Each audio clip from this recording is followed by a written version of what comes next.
5 iniciativas asturianas compiten en los 8º Premios Europeos de Prevención de Residuos.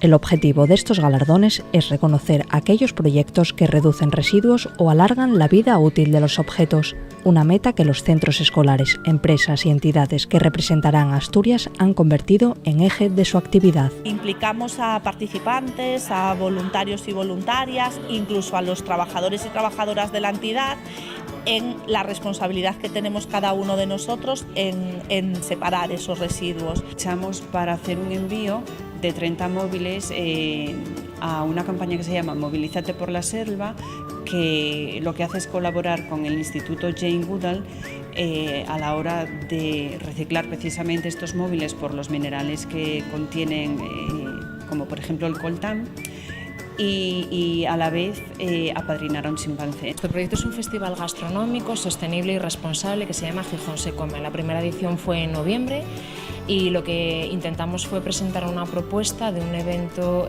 donde se vinculaba la gastronomía, la buena mesa. La campaña consistía en unir cómo a través de la reutilización se puede generar un puesto de trabajo para personas en situación de exclusión social.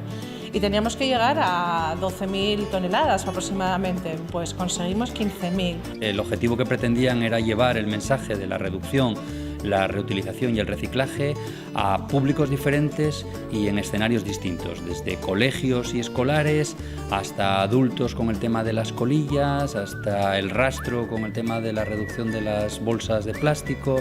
En fin, esta es una línea de trabajo que realizamos a lo largo de todo el año. Los 5 proyectos fueron seleccionados entre otras 128 iniciativas asturianas durante la Semana Europea de Prevención de Residuos organizada por Cogersa en noviembre. Ahora se medirán a las 12.000 acciones del conjunto de países de la Unión Europea. La celebración de la entrega de los premios, de los reconocimientos, los candidatos a Europa, pues están los mejores proyectos que van a competir con el resto de acciones más relevantes de toda Europa y que esperamos poder conseguir en alguna de las categorías algún premio, ¿no? La final se celebrará en Barcelona en el mes de mayo, una cita en la que los representantes asturianos esperan superar el resultado de años anteriores. En 2012, la Orquesta de Papel del Conservatorio de Oviedo y en 2014 el Hospital San Agustín fueron finalistas de estos Óscar de la prevención de residuos.